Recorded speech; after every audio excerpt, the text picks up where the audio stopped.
Occult Confessions is brought to you commercial-free through the generous support of our patrons.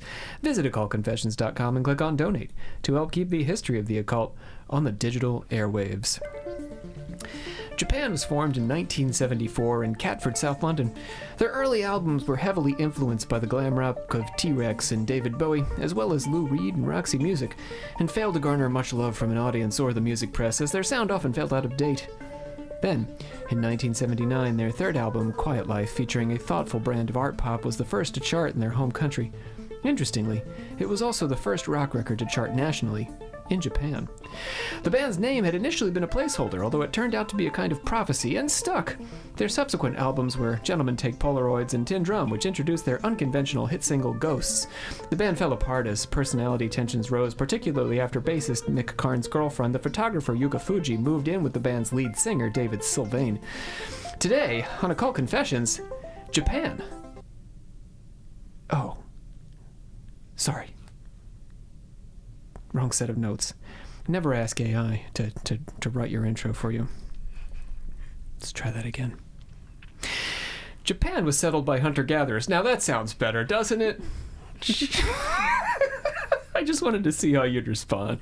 It's really confused. It's pretty much exactly what I was hoping for. What are you... Are we really doing an episode entirely about the 1970s band Japan? I was like, did I Google the wrong Japan earlier? What? Have I been studying up on the religious beliefs of an 80s art pop group? Wouldn't that be cool, though, if we did do that? Shintoism and the band Japan. Do you know any of that music? Do you know Gentlemen Take Polaroids? It's a good song. We're not getting Liv back today. She gone. She gone already. I'm still... How long did it take you? Like, did you go through the steps of, like, grieving? I didn't know Japan was a band. Neither did I. So I was, from the get-go, so confused. They're good, man. They're nice. They're good. Really, the 80s was their heyday, but yeah. Oh, my God. Okay, well... That was as much fun as I'd hoped. I needed that, but also... Okay. Japan was settled by hunter-gatherers from Asia. Does that feel better? As well as Polynesian fishermen. They likely arrived on boats as early as 40,000 years ago, and then they sat patiently for a Quiet Life to come out. Survived by hunting gigantic... So this is how these guys survived, though. They hunted gigantic prehistoric elephants. Now, this is real. The band Japan is also, by the way, real. But deer as large as 1,000 pounds. Imagine that. So, like, mammoth adjacent? Like whale-sized deer, yeah. Oh, well, yeah. I'm still on the elephants, but yeah. Yeah, I mean, but that, yeah. But also the deer as well. Yeah, we got woolly mammoths and woolly deer. Okay, so they are. Huge. Okay, great. Wow. A large influx of immigrants from the... But you only have to kill one. If you can salt that stuff, you're good to go for a while. Yeah, that's true. Live off of that bird. A large influx... love me some giant deer meat. Deer whale. Your whole family. That's a lot. You could live in that thing. Yeah. That's a Star Wars plot point, isn't it? A large influx of immigrants from the Korean peninsula forced these early settlers into the mountains and outlying islands, establishing the mix of populations who would comprise Japan. Ancient Japanese people enjoyed the game of kamari, which is an ancient form of hacky sack in which the winner was the most graceful. Oh. Yeah. The Asuka period began in 538 when Buddhism first arrived and blended with native Shinto and was named for Japan's capital, Asuka, at the time in the Kinai region. Then in the 580s, the Buddhist Soga clan took control of the government, setting the stage for Prince Shotoku, who was of partial Soga descent. Shotoku named Japan the land of the rising sun in a letter to the Chinese emperor, establishing Japan's name, Nippon, or Nihon, ever afterwards. We call it Japan. Is that is that controversial now, the rising sun thing? Isn't that Well, I mean, thing? World War II, yeah, Okay. but it was initially shade thrown at the Chinese. I'll tell you how this worked. Okay. Although Shotoku threw shade at the Chinese, calling China the land of the setting sun, whereas Japan was the land of the rising sun. Japan readily adopted China's written language, paper, and ink making at the same time period. So while we're throwing shade, we're also taking all their cool stuff. That's history. Yeah. Not to mention the various schools of Buddhism, all of which thrived during the golden age of China's Tang dynasty. So those were imported. It wasn't like Japan conquered China at this point. That's not going to be till like World War II that the Japanese come after the Chinese. But Where are we again? we're in the 580s. Okay. Yeah. All right. Wasn't I it- knew we were back, We're but way back there. I think I read somewhere that Japan's soil was so acidic that it was breaking down bones so that people could have lived there earlier. You are correct. Yeah. But because the soil was so acidic, we there just was no don't trace have of their those bones. bodies. we Yeah. don't know about the remains, yeah. What a natural murder, like, Yeah. cover up. You'll have to wait 10,000 years and you can get away with it. Hey. Early Japanese culture, particularly religion, was a blend of Korean and Chinese Buddhism with Japan's native spirits. Today on Occult Confessions, for real this time, Japan's native spirits, also known as the kami of Shinto. My name is Dr. Rob C. Thompson, here with Liv Literal. I'm here. I'm still, part of me is still in the beginning of this episode, but Trying to I'm parse here. all those albums. And Yeah, we're still coming back together as a human. David but, Sylvian sleeping with the girlfriend of the bassist. Now I'm going to go home and look up the wrong Japan from this, I feel like. But you're going to hear some awesome art pop. Okay, yeah, that's true. And I'll think of the visions of Japan that you have bestowed upon us conjured, during yes. the podcast. And bodies yeah. disintegrating in the soil. Yeah. And Maggie Porciello, what's up, man? I Googled Japan before I came here, and I was not prepared for you to start talking about the band. Nice. And I was deeply disappointed. I googled the wrong thing. I did. I was like, oh, I'm going to shit. fail the test. Maggie, this is first time for you on the show. Mm-hmm. Yeah, you excited for this? Welcome. Yeah, I've done podcast-esque things before back in high school, but it was never anything professional with microphones. It was like the little Bluetooth handheld mics that you'd clip on your shirt that Oh, cute. they wouldn't work if you talked past a certain decibel. I was like, Not cute. no. You got to start somewhere, man. Got to Yeah. start somewhere. Now here you are, talking to all these cult nerds. Yay. Let's pledge it out and we'll see what Maggie does. We, the members of the secret order of alchemical actors, do solemnly commit ourselves to a full and honest telling of the history of the occult as far as we know it. You did great. That was Thank you. fantastic. Yeah. She didn't miss a beat, did she? Enunciated. Yeah, it was Perfect. beautiful. Straight on. Yeah. Guys, that's just how I am, you know. Can confirm. Yeah. Let's do a little mythology, shall we? Oh. In the beginning, the land was formless. Generations of kami, or deities, or spirits, however you want to conceive of them, came and went in a set of 5 and then 6, before a male and female pair emerged. The male Itsunagi no Mikoto and the female Itsunami no Mikoto. That is Itsunagi and Itsunami. Oh, thank you, Okay, because they were the same. at Yeah, I was first. going to say, you just said the same thing. Itsunagi, Itsunami. Okay. Itsunagi came up with the idea that they should procreate. The man. And they resolved to circle a pillar. He circled from the left and she from the right, and when they finished, they would simply join their bodies and then we would have, offsprings. Spiritual ones. That kind of reminds me of the mating dance we talked about in class. In that class one of day. birds. Yeah. Bird mating Oh. dance. If only it was as easy as just. Well, actually, it's good. It's not as easy as just circling. Circling a pillar. That seems like we accidents could happen. deal with the Oh. fertility rate in this country.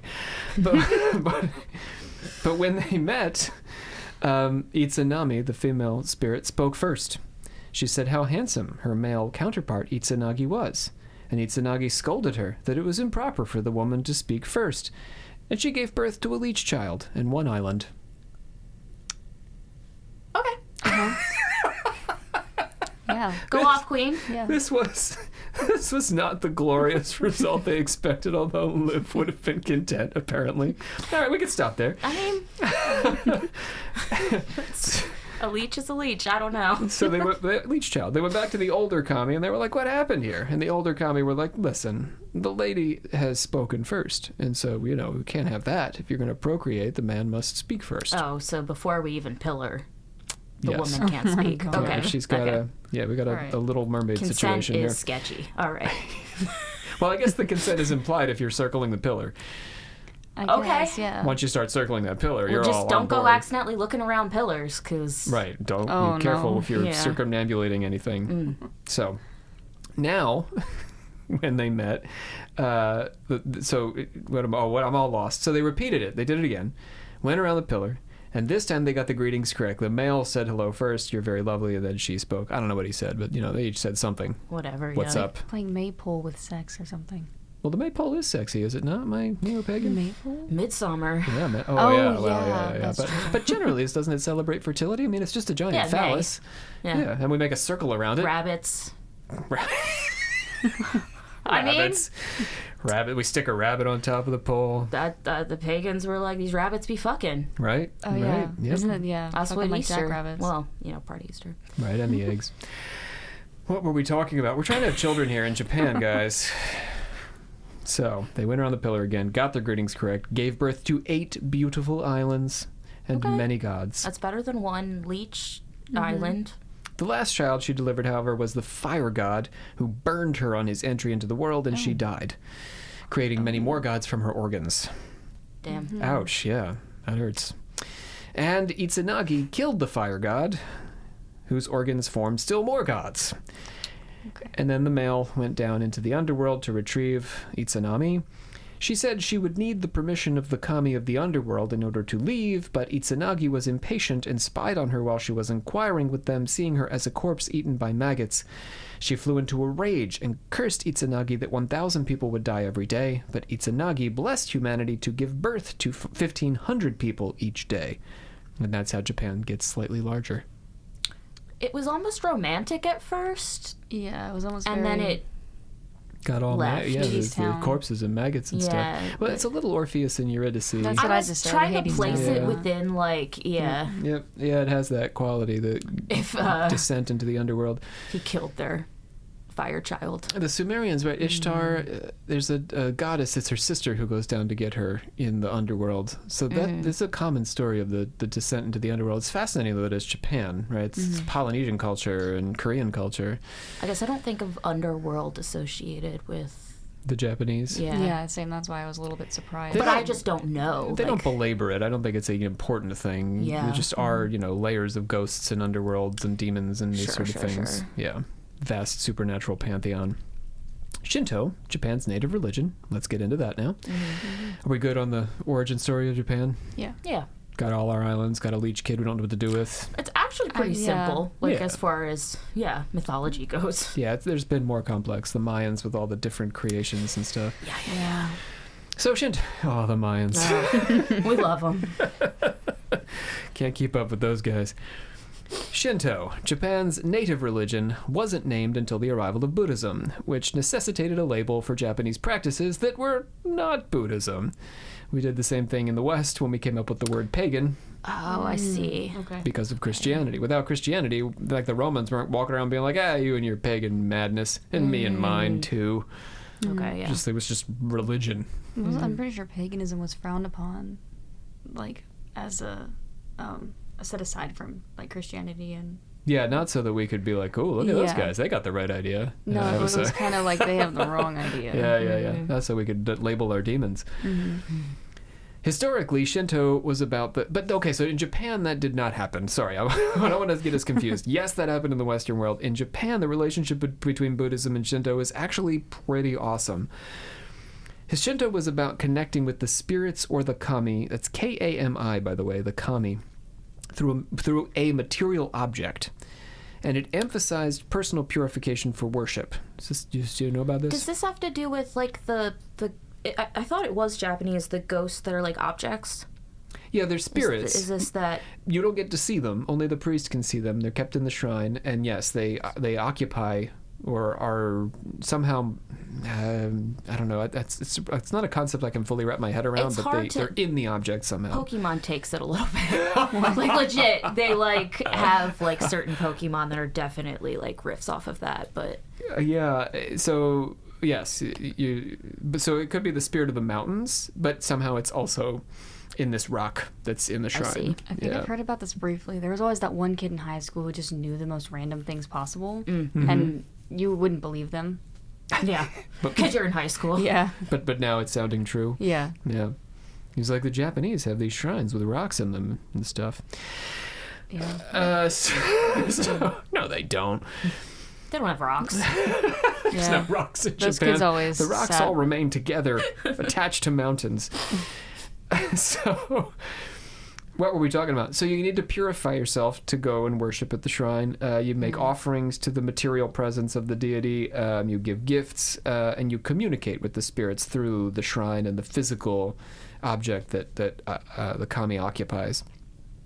Kami may be associated with elements like thunder, wind, or fire, but that association may not be easy to parse because multiple kami may be associated with the same elements. Okay. So there could be multiple thunder kami. Sure. There was a show that touched on this, and it was like a magic pendant, but then she could transform into a different type of dragon that was fire, air, water, and different types of spirits. But she had to be that's worthy cool. of the spirits in order to use the pendant. I hear that. I want one of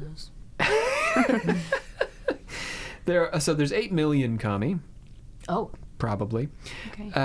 It's kind of a big number to keep track of, but Maybe. we say 8 million because kami also sometimes have multiple names, so it could be that some of those 8 million are actually the same guy. Each kami has 3 natures, by the way.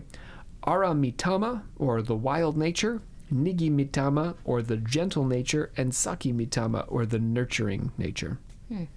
All kami have these 3 aspects. There's a variety of classes or types of kami. The original kami sprung into being without explanation, out of nothing. In like Kabbalah or something, we would spend, decades. Yeah. Right, yeah. Parsing the coming out of nothing thing. Yeah. But for the Japanese, I think it just sort of sits there. Oh, they were just these spirits. They came from nowhere, and then they were there. simple. Don't Love worry it. about it. Yeah. There they are. Straight to the point. So we had Itsunagi and Itsunami. Few of the original kami, though, have defining characteristics. So they just sort of are there. They might have names, but that's it. Original kami could exist alone, or they could exist in pairs, often as siblings who could also be spouses. Incest wasn't really a big deal when we were talking about early kami. Sure. Just like, European aristocrats. Yep. The heavenly kami are the... it's true. It's true. Yeah. The heavenly kami are the children of the original kami. So we have original kami sort of like out in the ether. We don't know where they came from. We don't know where they're going to. Then we have the heavens. Like the 2 you were talking about earlier? Yeah, they're part of the original crew. Okay, so there's more of those. Then we have the heavenly kami who reside in the heavens.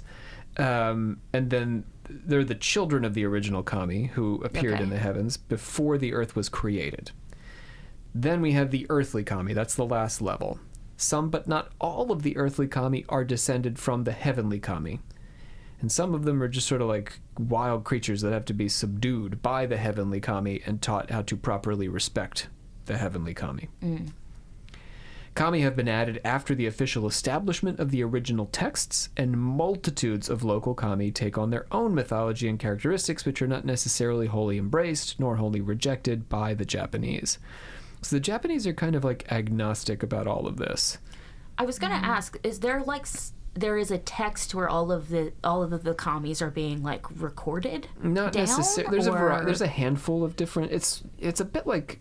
Or is it a word like passed down thing? Originally, it was oral. Sure. And now there's a handful of texts that detail these things that like that have collected them. collect the over mythology. time. But like yeah. at the time, there wasn't like an No, encyclopedia of. not for the most part. It was more of just if you knew them in your area. Well, yeah, maybe. I mean, that's the other thing. So, yeah, Okay. like the big legends comprised, and we're going to talk about some of the big legends Okay. that like a lot of the Japanese have. But then like your local kami, Okay, so kind of like Greek Romany, but okay. yeah, sure.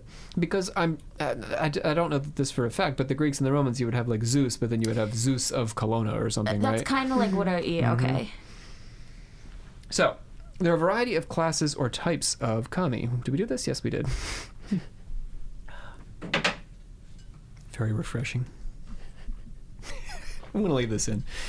ASMR. I like the part swishing where into the everybody mic. takes a drink. You didn't have me till then. Amaterasu and Takamimisubi no Kabi. I'm doing the best I can, although it's not too far. Japanese pronunciation is pretty literal. I know the first one from a comic book. Oh, sweet. Where a bunch of people get possessed by deities. And She's that's a popular one. I didn't know she was even... Oh my god, okay, that's so exciting. Oh, really? They don't say that she's Japanese? I don't What's this thing? What's think the thing? they do. So her person is like a pop star. What is the comic, though? Is it a comic book? Oh my god, what is it called? It's like Divine something. Oh. Yeah, it's like a comic book series from like years ago, but That's it's cool. really good. And but they mix all the different gods, and it's like every 13 years, but they die after 13 years. The people whose bodies. Oh, that I see. They return to their godhood. So it's not always the same gods that come back. Oh, that's so cool. at That's different times and. Yeah, there's different ones. So it's pretty cool. Amaterasu is one of them. Yeah, and I love that name. That's why I was like, wait a minute. It's such a pretty name. She was the first among equals. The first among equals. So all the kami are equal, particularly, in the heavenly kami, but she is the first of them. She's the center of them in that, and you know what I mean?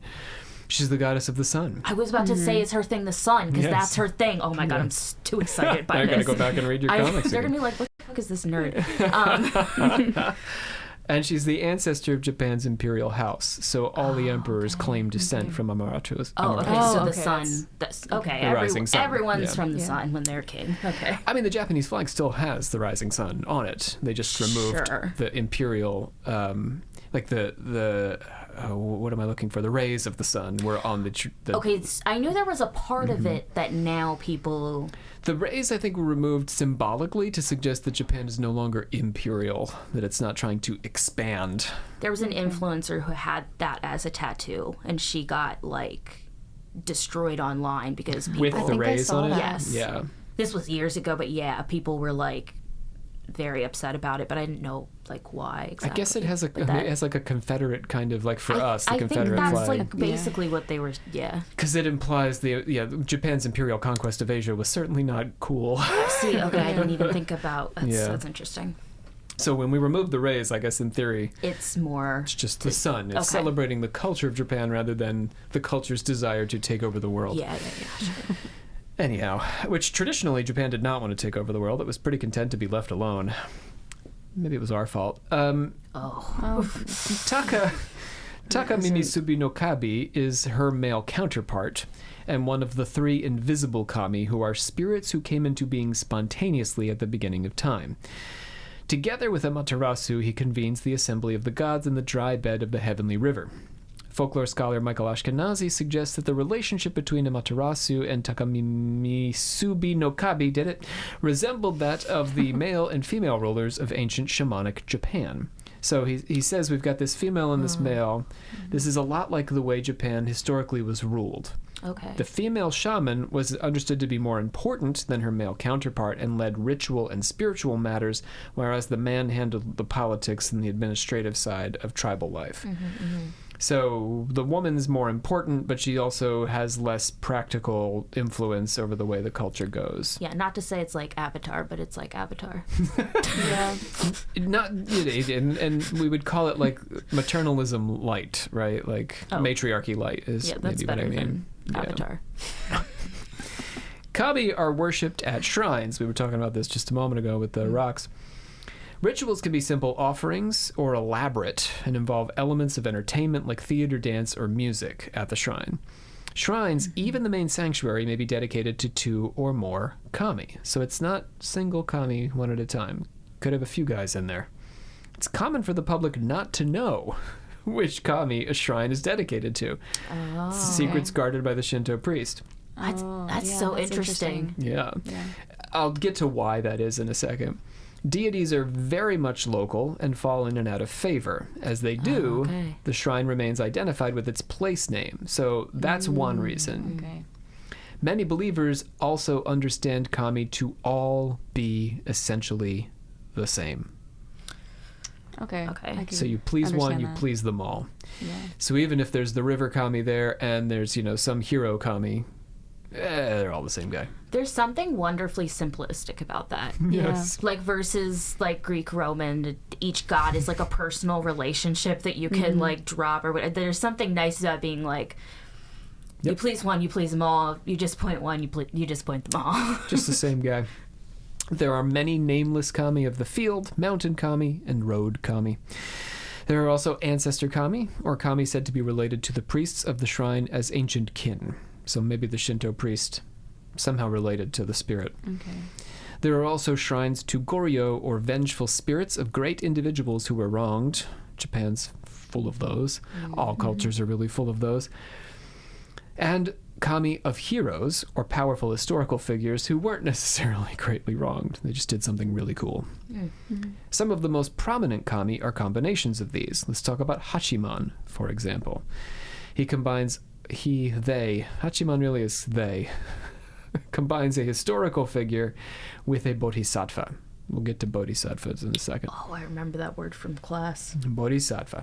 Take me by the hand. Hachiman is regarded as the protector of Buddhist temples. This is the bodhisattva function. Bodhisattva is a Buddhist term for a Buddhist entity who remains on the earth plane. We talked about this a bit in The Voice of the Silence, but remains on the earth plane, refuses to be enlightened and leave and exit the cycle of rebirth until all entities have been enlightened. Okay. Sound familiar? Yeah. So Hachiman is the protector of Buddhist temples. Legend tells that at the turn of the 2nd century into the 3rd, right around 200, the Empress Jingu, whose husband had just died, was pregnant with their child.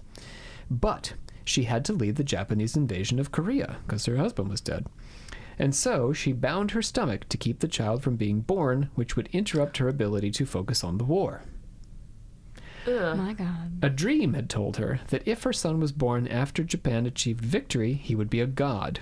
And so he was born after having been carried for 3 years, when Japan won, and the mother and son duo became the kami Hachiman. Well, so that's not real, right? Okay. He's Did a coming woman out in like carry a a full guy for- suit and briefcase at that point. That's at first I yeah. Maggie's got him coming out ready to go into Yeah. a Sarariman role. He's heading right up to the top of the skyscraper to run Nintendo. Mitsubishi, he's coming in. He's coming. He's got his paperwork out. I think got I've a got suit some and ideas to briefcase. improve your product line here. It wasn't that long, Maggie. It was the year 200. So Oh, sorry, my bad. I'll just. they don't have suits yet. Oh, They don't I'm have sorry. suits yet. That's the biggest problem. Yeah. That's your Mitsubishi takeaway is from around, what I yes. said. Mitsubishi Motors is a thing in the year 200, but no suits. Sorry. It's just, Mitsubishi samurai carts. So they're not even samurai yet. It's the year 200. So what are we doing here? That's a great Hachiman. question. During the Mongolian invasion of Japan, Hachiman, the spirit now, sent the divine winds, or kamikaze, to sink the invading fleet. His association with Jingu's invasion of Korea marks him as somewhat controversial because of, its early Japanese imperialism, and as we're talking about, Japanese imperialism is frowned upon. It's got this kind of like fascist, it's an earned fascist reputation. But anyhow, let's talk about the kamikaze, shall we? That's a fun word. It is a fun word. Do you guys have any associations with kamikaze? World War II? I mean, no. No. I mean, Maggie, I do you know know, anything about them? Oh God. They were I guys. feel like I'm reaching into. Airplanes? Oh, People the use it as a kamikaze or verb. they die. Yes, they crashed the airplanes. Yes, that's yeah. what it is. So the legend of the kamikaze, which drove the invaders away, it was true not once, but twice. Oh wait, because that's like a World War whatever thing, That's right? World War II, yes. Okay. No planes back in Oh, the day. so there's a different form. Well, the Now we're the talking World War about- II kamikaze are named for That's- the Okay. heavenly winds. Oh, I didn't know that. Oh, that's interesting. So Hachiman comes back to the year 200, but now we're in the 1200s. And in 1274 and 1281, we get the kamikaze legend. The Mongol invasion was the first time the Japanese had to marshal their forces as one to pose an international enemy. The Mongols, who had recently established themselves as the imperial rulers of China, this was the Yuan dynasty under Kublai Khan. So they're right across the ocean, right? They had greater numbers and military prowess. However, they were defeated because of the kamikaze winds, in part. After their first defeat, Buddhist and Shinto priests taught that the Japanese had received special protection from heaven. So think about this, right? The year's 1274, and, the barbarian hordes of the Mongols are coming to your country, and they have messed up every country they've come near. They beat China, which, Japan has been really looking up to for centuries, right? Sure. As this great civilization with this army and this wall. They just walked over the wall, trounced the Chinese twice, took northern China, took southern China, really came all the way to the edges of Europe and nearly conquered Europe. And here they're coming for the poor tiny little islands of Japan. So in 1274, the wind blows and these guys lose. Naturally, the priests are going to be like, well, God himself, the finger of God, has reached down and saved Japan. Now, here's what's really interesting and cool about that. So 1274, this story starts getting propagated. In 1281, the Mongols try to invade again. Again. The wind blows up and Japan is saved. But now the priests have taught everyone that the wind is divine and that the gods, the kami, Japan's imperial spirits, are there to protect them. And so the people naturally now fully embrace this, and it becomes a core feature of Japanese culture. Oh. Huh. That God is That's really essentially on their interesting. side. Yeah, that's crazy. In the form of the kamikaze wind, right? That's how God expresses his pleasure or, love of Japan. Oh, so they were like, we're like that wind. Yes. Damn. Yeah, the plane guys, crashing those planes. They were the kamikaze wind, destroying the invader before they could land in Japan. That gives it more like... Yeah. I'm making movements and we're on a podcast, but I don't have the word for it. I know what you mean. Ashkenazi names the myth of the emperor's divine descent through the sun goddess as another formative myth of Japan, and the myth of the Bushido or the 47 Ronin. So those three are really the fundamental myths of Japanese culture. Some Buddhists interpreted the kami as traces left behind by Buddhas and bodhisattvas, or as a means for Buddhas and bodhisattvas to appear to the Japanese. So unlike the West, where we trounced the temples, tore out the spirits, and stuck the cross inside, the Buddhists were just like, no, you're Shinto gods. That's fine. They're actually also Buddhist gods. In many ways, it's like what Gregory the Great did with paganism, but more friendlier, I think. Yeah. The need to keep kami pure, which is to say isolated from death, blood, and illness, rendered Buddhism ideal for exorcisms, healing, and mourning, and Shinto for this worldly concerns. So we turned to the Shinto when we had a problem in this life. We turned to Buddha and the Buddhists when we were concerned about otherworldly things. The primary movement that merged Buddhism and Shinto was Ryobu Shinto, or Shugendo, which surfaced during the medieval period. The Shugendo movement drew together ascetic practices, which is to say self-deprivation, and ritual purification. So those practices included bathing under waterfalls, fasting, worshipping the mountains, going on pilgrimage. Japanese travel is very big for Japanese. The tradition of wandering priests, and magical rituals. So all of that was joined together with Buddhism to create Shugendo. My husband would slay that. That is his dream life. What you just said, Let's word do it for again. word. Bathing under waterfalls? Yes. Fasting? Yep, he would do it for All right. everything else. If he's got to. All right. So that's the thing. He's like sucking up to be able to worship the mountain, Yeah, go on the yes. pilgrimage, Yes. wander with the priest, Yes. perform magical rituals in the woods. He would love that. All right, He then. already does. He's done the Appalachian Trail. Like, Nice. he's already... He's there. He's getting there. I had a teacher in high school who literally quit his job to go and do something exactly like that. That might be a midlife crisis. Maybe. For Ryan, it's a personality, but for this guy, we're worried about him. I mean, honestly, it might have been because he was like, I'm going to shave every hair off my body. And I'm like, oh, so you like eyelashes too? He's like, yeah, eyelashes are gone. And I was like, Why? Is Why that a need? I don't know. That was just the extra. He was like, I'm just going He was for going to it. be like an egg or something. And we were like, Did he join a cult? I don't know where he is. Was he on an egg pilgrimage? Yes. Pilgrimage. He literally he quit his job mid-school year. It was Wow. kind of like it was the mid-school year. He quit his job and to go be something exactly like that. I'm going Did he back to meet- the crisis. Yeah, man, that doesn't sound good. Did he meet like a Hare Krishna or something in the airport and didn't come back? I don't know. Met one of them Falun Gong guys out on the streets of DC? I don't know. And he had a girlfriend too, and he was a filmmaker. He was like actively Did she making a shave off film. her eyebrows? And Oh, I doubt she did. Her eyelashes weren't going anywhere. She loved them No. eyebrows. Those Yeah. are her best feature. Still So are if you're that's out like there. The mystery case guy's of girlfriend. Wilfredo. You're beautiful. And no Gyoja, or En the Ascetic, is the legendary founder of Shugendo. He was the first of the mountain monks. So, this is the guy Ryan should look up yeah. for his choices. Sure. See if he has eyebrows.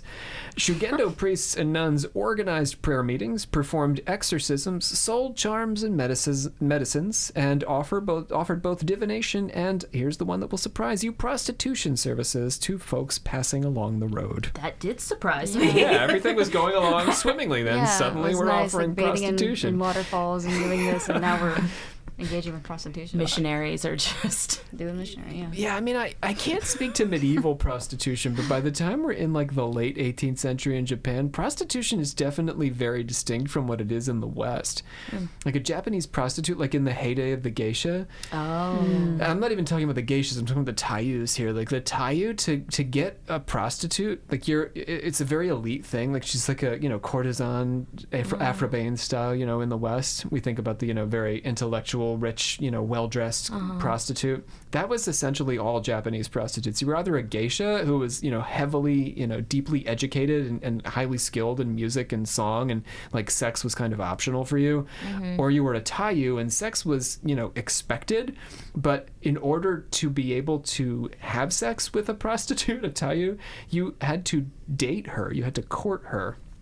Yeah, and you couldn't cheat on her. So you had your wife, and that was understood, but you couldn't have multiple taiyu. She could have, of course, multiple clients, but I've never heard of this. this is that's- Japanese Like you always hear prostitution. geisha. Yeah, And you always think, good things. This is almost more interesting to me. the taiyus, Yeah. they're a fascinating group, Like, and the like no one geishas I tells think you are about the in real there history. too. You're definitely having, I think you're pretty much having sex with the geishas in the late 18th century, but it's the same idea. Like the taiyu, she's more like a girlfriend experience. A taiyu, you have to date her and romance her, because probably as an elite Japanese, you're having arranged marriage, so your taiyu is more like your romantic attachment. Yeah.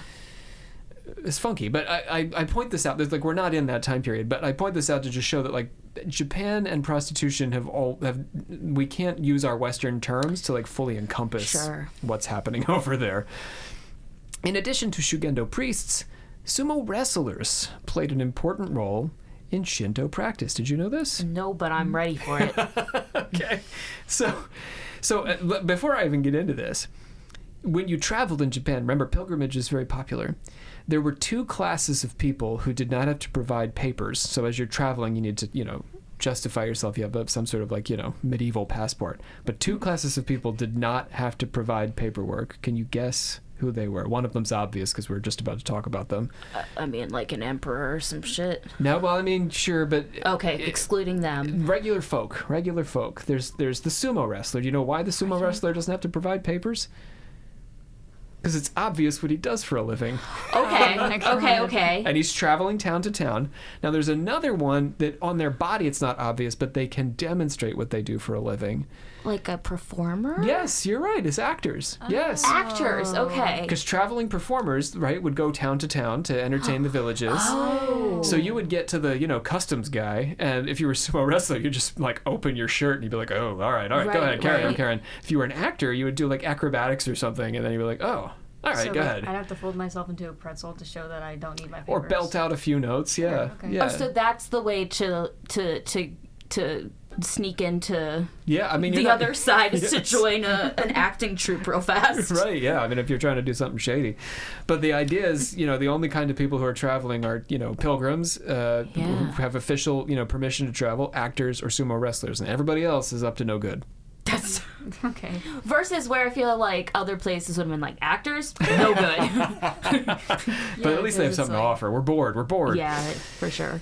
Sumo was a Shinto ritual that symbolized the confrontation between kami spirits before it became a sport. Today it's a sport, of course. Yeah. And an interesting one to watch. Have you ever watched sumo wrestling? Yes. A little bit, yeah. It's like a whole lot of like waiting, and then suddenly these two guys smack into each other, and 30 seconds later it's over. Sometimes like 15 seconds later it's over. There's a comedian here that I really like on and off, but he got invited for some reason to go over and to like be the person announcing as it's happening. Oh, that's and cool. he's never seen it happen to him in person, so the whole time he's just like, shit, oh, like...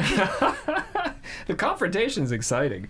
But it's like football. You wait a lot. It's like Oh my God. fast, too. It's pretty fast. It is, yeah. The actual confrontation is pretty quick. Which I would have thought it would be more of like a standstill situation.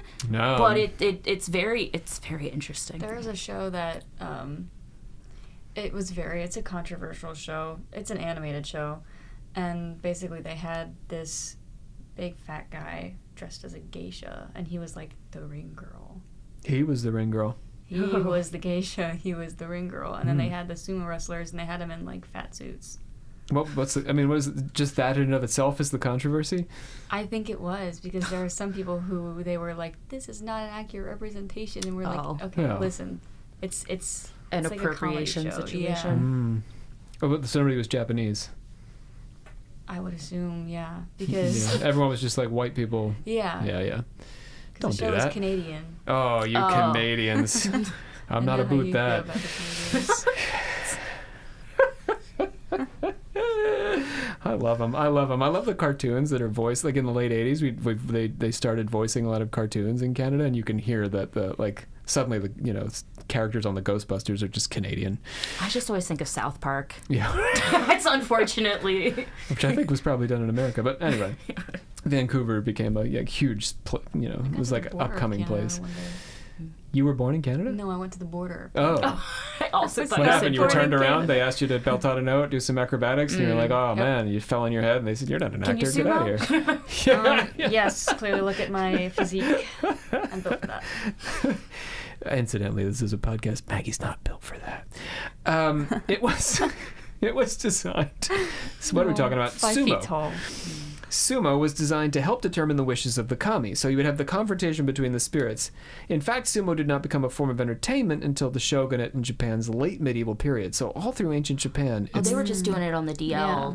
like together. to determine not the will like- of the spirits. Yeah. So okay. yeah, if we're like, oh, the village, should the village, freaking expand out into this territory over here? Should we start, farming some rice over here? I don't know. It seems like it could go wrong or could go right. Let's ask the kami. So we get Okay, that was their oracle. get us 2 wrestlers. Okay. Yeah. Okay. And the one would represent, the will of the agriculture kami, and the other one would represent, the death kami or something, and they would bang it out. And if the agriculture kami wins, so we plant rice. Why aren't we doing that? Yeah, I was going I- to say, that's a very interesting seriously, way to determine things. There's so We'd many be doing wars that we would better. not be involved Yeah, I in. think honestly we would have. Let the sumo decide. The White House has sumo. Oh man, that'd be so cool. Oh, would And you it's not watch televised. that? I was about to say I it would has to watch be that. televised. I would man. watch that. I don't Should like we politics, lower but I would taxes like on the that. middle class? Let's get the guys. We would all be invested. Finally, we As would a care nation, about tax law. we would Yes. all care. It's like together. everyone's united by sumo in the White House. Forgive student loans. Get the sumo guys. I think we solved it, honestly. Oh, this is good. We solved the problem. We now need to They should win the take presidency notes. so we can change the laws. You've got the PhD. All right, I'll Yeah, get to work honestly. on that. I think that makes me the least likely to win of the You're three right. of us. I gotta get on a reality TV show, and then man. it'll be me. Start there. Yeah.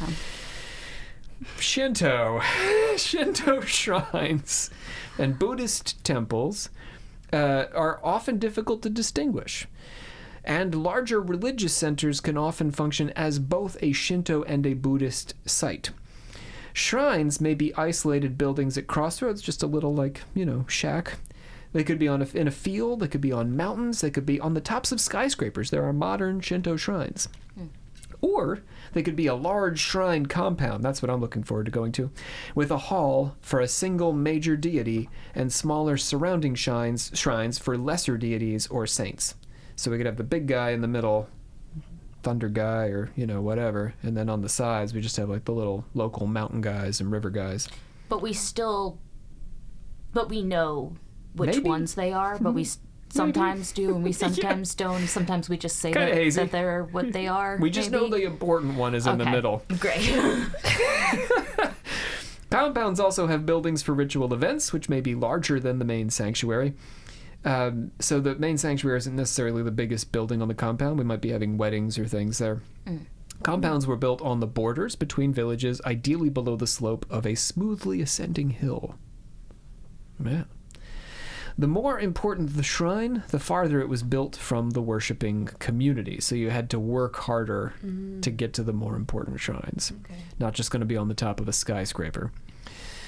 The main sanctuary is rarely entered. I sort of alluded to this earlier. It contains the Shintai. Now, the Shintai is the actual word Shintai for the concrete presence of the spirit.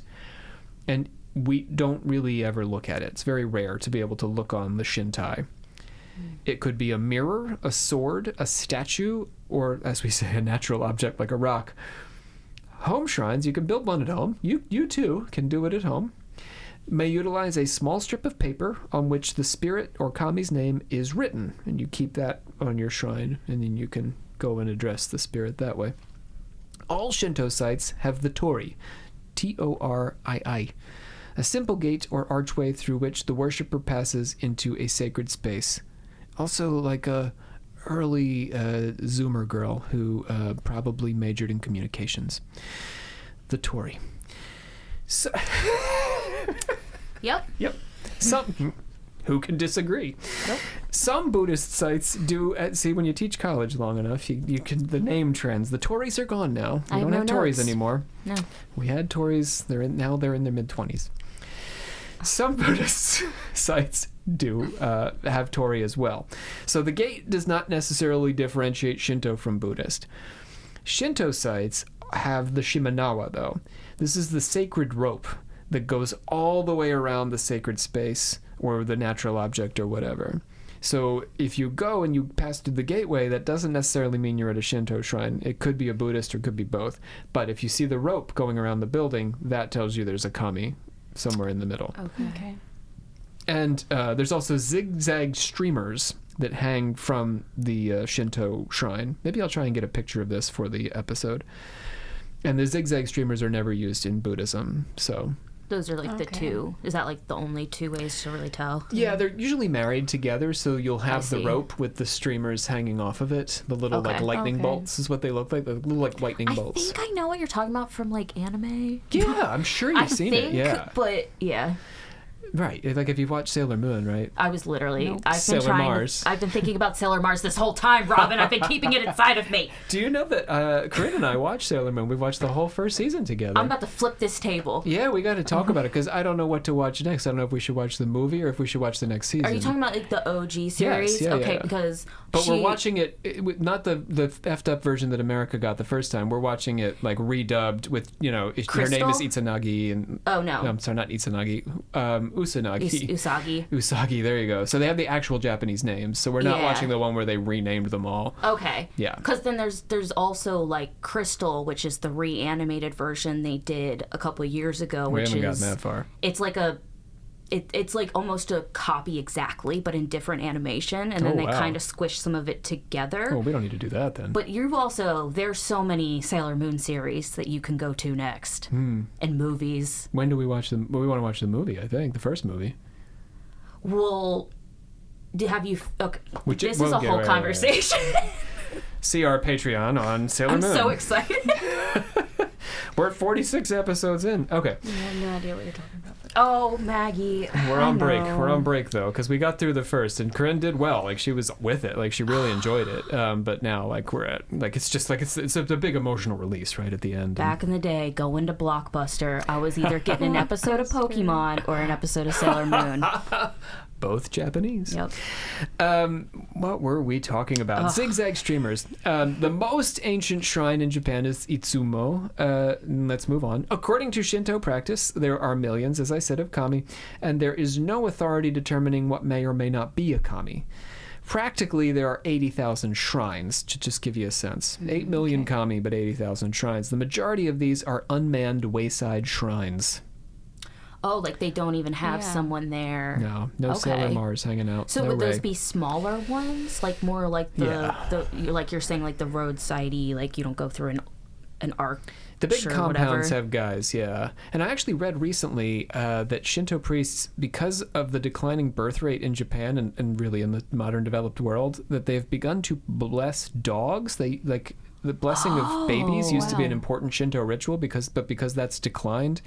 These priests are really quite innovative. They want to keep the religion alive. Dogs instead of the Japanese have really adopted pet culture, yeah. So the Shinto priests have said, well, we'll bless your dog because they don't want the shrine to lose its central place in the community. Now, is the Pope doing that?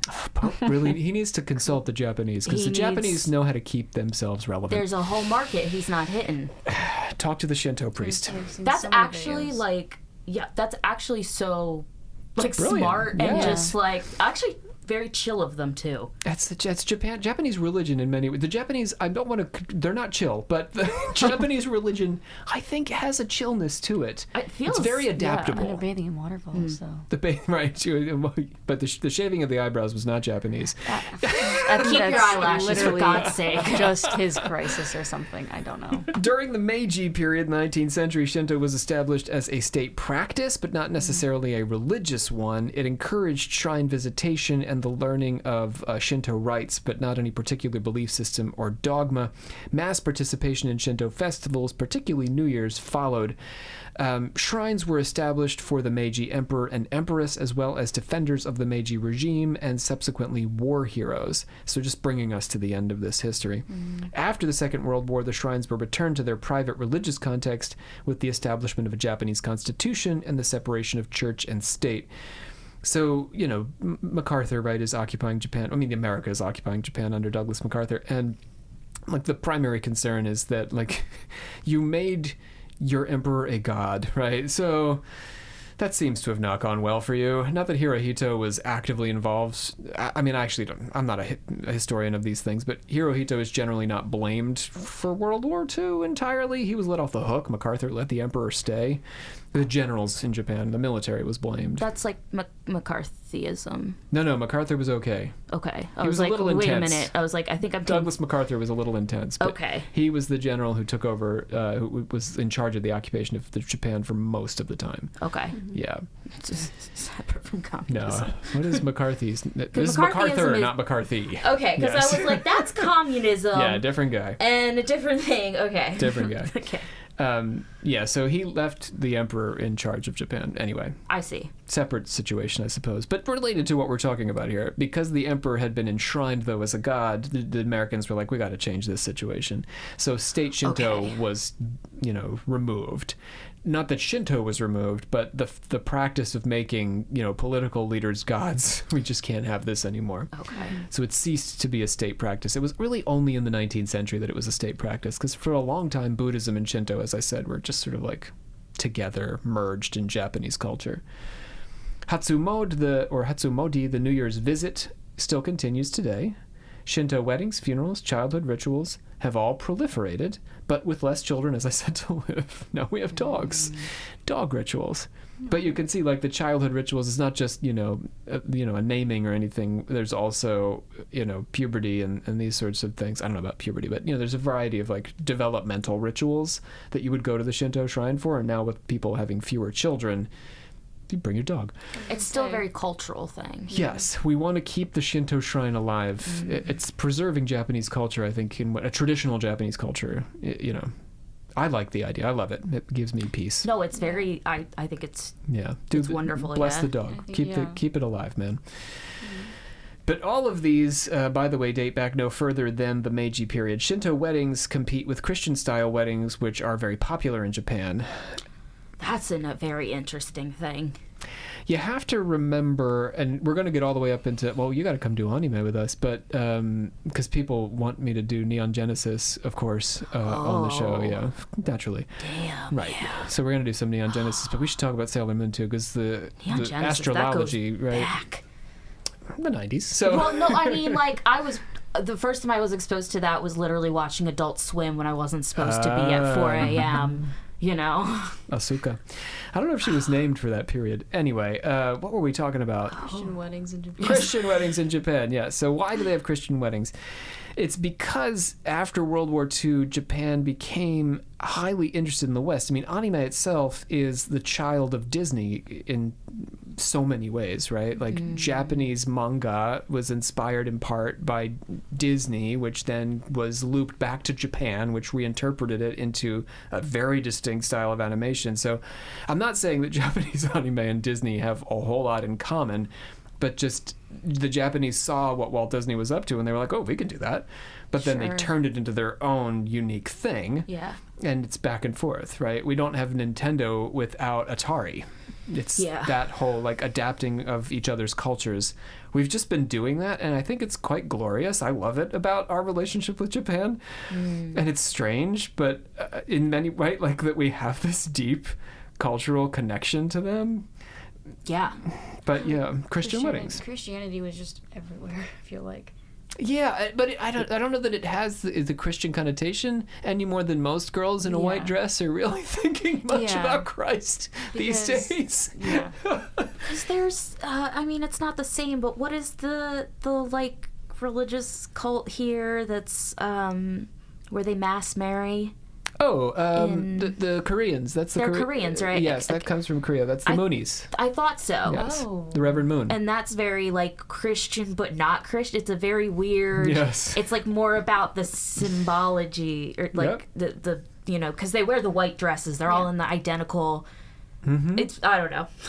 Yep. Shrine priests will also purify soil for the erection of new buildings. They go to specific shrines. Japanese today go to shrines to make gestures of respect, offerings of money or food, and to request this worldly assistance from kami. It's still true that we're more inclined to turn to Buddhism for otherworldly concerns, and this worldly concerns we go and ask the spirits. To that end, there are shrines identified with health, with entrance exams, with childbirth, finding a partner, and even in the 80s and 90s, protection from AIDS. So, oh wow. Yeah, isn't that interesting? Yeah. See, they're so chill. What is happening? So chill. I mean, like, you know what I mean? Like, so chill and yet so not chill. The Japanese. Yeah, that's why I'm Japanese. like, It's very mixed emotions about all of it. Really, yeah. I mean, we're not going to do this on this episode, but if I just started to talk about Japan and women, right? Like feminism in Japan is so wildly complicated. The same culture that gives us, Sailor Moon. Right. Which is, these sexualized teenage girls who are also super powerful and super important. And there's a lot of feminist content in a cartoon made by men that was created by a woman, the manga. Yep. In a culture where, like, for example, women in Japan, like in America, like 50% plus of women are principals in education. It's like a single digit, I think, in Japan. So, like, women dominate education and we let them. Women in like business, right? We have like I think a third of women are in upper management positions, but that number again is like a third. Like a third of that is Japan. Like they exist, but there aren't many of them, and yet they have the first female prime minister, and we have yet to have a lady president. I didn't even know that. They do currently, yeah. The Japan is currently ruled politically by a woman. I don't even think I knew that they had that's how their government. I don't think I know how their government works. It's a parliamentary system. I didn't know that. Let me see. I forget her name, but she's conservative. She's like the Margaret Thatcher of Japan. Oh wow. It's Sanai Takaichi. Okay. Yeah, okay. She just took over. She just won. But then she also had, because in parliamentary systems you can have snap elections, and she just had a snap election, and she was like, "What do you think of me?" And everybody was like, Japan was like, "Yes, we think you're great." So she had this huge like vote of confidence from the populace and won more votes in parliament even than she had before. So I mean, go off, Queen. Yeah, I was gonna say. I know. I ultimately let's do politics for just one hot second. It's probably true that America has failed to have a female president because our conservative party has failed to put up a viable woman to run for office. Generally, conservative women, for some reason, or maybe for I don't know, logical, sociological reasons, fare better. there's an expectation that, from the male voter that, she's not going to take their, shit away or whatever the heck men are worried about. The male, take my shit away. Right, I've heard lots of men say that they don't want women ruling us because of their cycles, and they're very Been irrational. saying that since And I'm hundreds like, of years. Yeah. And I'm like, how long is that? How old was been a Hillary when she question. ran for president, though? I think she was postmenopausal. I was gonna at that say, I don't point, think right? she was older. Yeah. We weren't even thinking She about wasn't that having a stuff. cycle. I don't know that Miss Takeuchi is, she's not in her 20s, right? But they all look like they are Older in their middle-aged 20s. woman, yeah. Anyhow, that's it. Politics over. Well, that's the whole episode. We did the whole thing. That's why I let us wander off on a tangent. Great. Do you want to do the ending words? It's always a struggle, but you can give it a go. I hereby adjourn. Oh, God, I haven't done it in a while. I hereby adjourn and declare close this meeting of the Secret Order of Alchemical Actors until such a time as we get together and do it again. Like riding a bicycle. My name is Dr. Rob C. Thompson. That was Live Literal. Talking about Sailor Moon, man. Coming soon, the Sailor Moon episode. I know. Maybe we should split it, Neon Genesis and Sailor Moon. But the occultism in Sailor Moon is mostly astrological. Well, yeah. Oh, okay, yeah. Well, no, I would agree. Yeah, it's it's okay. extremely. Yeah, it's all the planets. It's all about the planets. There's goddess stuff as well, and I do think that Sailor Moon herself is a representative of the divine feminine, but... And it's very reincarnation-y. Yes, and, yeah. The moon and all that. Yeah. And the villains are... That's very, I would say, occulty and magic. Oh, I'd love to hear more about your take on those guys. I love those guys. My daughter did not pick up that they were gay. The two guys. Oh, the men? Yeah, the two. The kings of heaven that were gay. And she was like, she thought one was a girl. And I just sort of like I gently corrected it, but I didn't push it because I'm like, we're not ready for that. You're 7, but we'll get there. Right. This is a nice early entry into the idea. It's enough pony on pony love in My Little Pony. This is Maggie here as well. Thank you for joining us. I'm learning a lot about different animes and whatnot. Well, My Little Pony's our problem here in the West. Well, a problem I'll always welcome. Right. That's it for today's episode. Welcome to Japan. We will be spending the next couple months in Japan, Japanese culture and religion, here on Occult Confessions. Bye. Good job.